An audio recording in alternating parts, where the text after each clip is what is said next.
What's up, PK family? My name is Nonstop Parkour, and today I'm going to teach you some tips and the guidelines that I follow when learning new flips and basically any tricks at all. This freaking weather! I'm wearing a tank top and I'm not freezing. Oh my god, it's so nice out. But first, if you aren't a PK athlete, then come back on Wednesday because I'm going to be bringing you with me to Columbus, where I'll be showing you some of my new gear I got from Christmas. And just a sneak peek, it's pretty freaking awesome. Okay, so the first tip that I got for you is learn a move that you want to learn. If your heart just isn't in it and you're just learning because you're like, might as well, then there's a high chance that you won't be as determined, which means it will take longer and it will be harder for you to learn it. And even if you do land it once or twice, then still, if your heart isn't in it, you probably won't drill it as much, which means you won't be able to get it consistent. This tip isn't as important as some of the others that I will be talking about, but it is something you should keep in mind. Second tip I got for you, and I've said this hundreds of times, but I'm gonna say it again, and people who've been watching me for a while now are probably getting annoyed at this, but I'm still gonna say it: use progressions! Progressions is the most effective way, in my opinion, to learn a move, and the quickest and the safest. So it really can't hurt you at all. Now, when I say progressions, I mean basically anything that can help you work up to the level that you want. Not specifically, instead of doing a backflip, learn this variation first or this variation. It's what you're learning it onto. Don't go straight to concrete, go to grass, go to a mat first. I would consider that a progression. And by doing this, you can stay safe, you can have a lot more fun because you don't have to be worried about hurting yourself. And who knows, you might even learn a variation of the move that you're trying to learn that's just as cool, that you might want to keep as well, so you should drill that. Huh, it seems easy enough. That looks pretty cool. I'll try it first try without any practice. Well, let's give it a shot. Dang it, this sucks.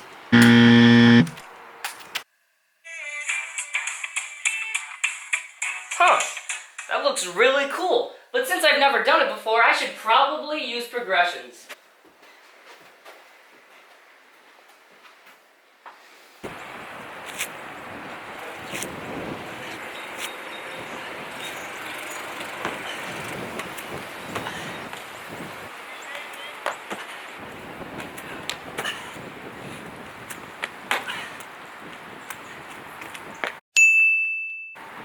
The main reason people don't use progressions is because we're in such a rush to get the next big move in our list. I guess there are some exceptions, like if it's a very similar variation to a move that you've already learned, and you are very confident, then go for it. But I would suggest at least going for the move that you want, that you have never done before, at least in a gymnastics gym first. But if it's completely new, you've never done a move that feels anything like it, then please, I definitely recommend and strongly suggest you use progressions. You can see in many of my tutorials that I always give you a list of progressions to do if it's a move that I think is too scary to just try or just to throw. The second P that I have to tell you is, PP, practice. Always freaking practice a move after you've landed it. Have you ever seen any professional basketball player say, okay, I made that one shot, everything else is going in? No, of course not. They keep on practicing till they feel like they're getting extremely consistent. And that's what you should think. If it's your first time landing a move, then I please highly suggest... The wind keeps blowing the tripod. How's it going?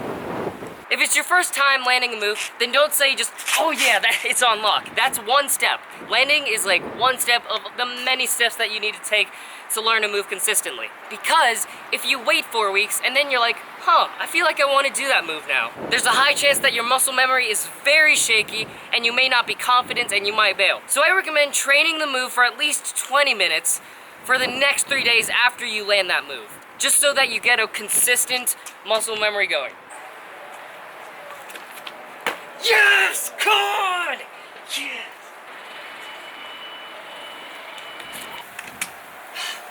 This sucks! Yes! Come on! Yes!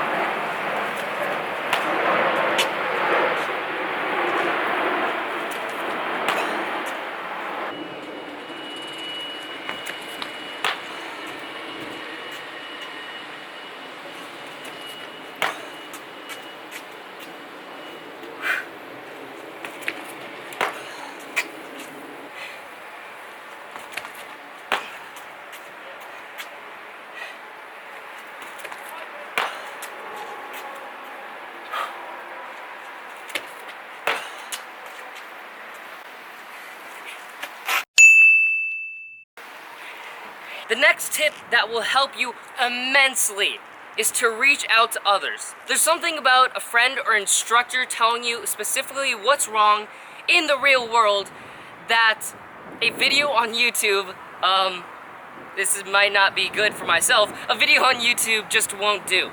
Watching a bunch of YouTube videos will definitely help with figuring out what you need to do, but it will not help you figure out what you aren't doing.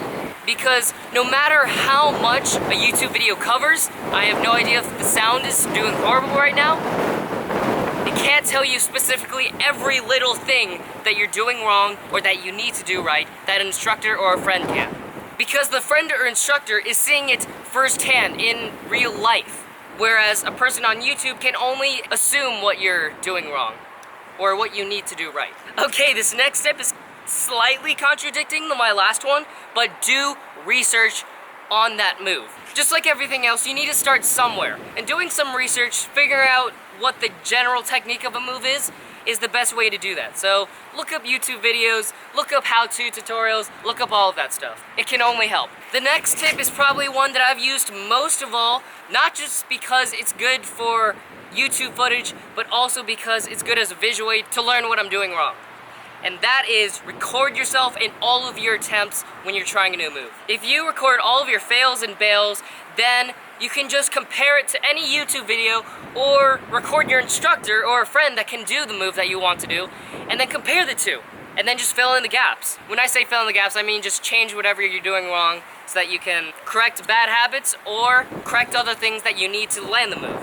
The last tip that I got for you is learn these things for the right reason. Now, most people get pretty hyped if you do a backflip at a party, and that's a good side effect of learning something you're passionate about.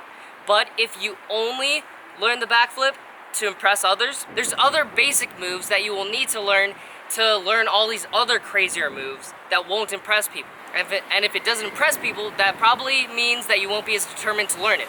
And ipso facto, you need to walk to run first. So you need to learn the basics to learn the advanced. Hey, watch this. Awesome! I know, right? Hey, watch this. That's stupid. This sucks. And yeah, those are all of my guidelines that I follow when learning new flips. Use progressions, practice, learn from others, learn for the right reason, record yourself, and learn a move that you want to learn. I really hope you learned from this video, and please comment below any other suggestions that you would have when learning a new move, or things that you follow when learning a new move. Please remember to like, share, subscribe, and ring that notification bell button so you can get reminded on Wednesday to watch my video on all the awesome stuff I got for Christmas. And just a hint, Karma's a bunion. Comment below if you got that reference. Go, bro. I will see you guys in the next video on Friday. PK, person, out.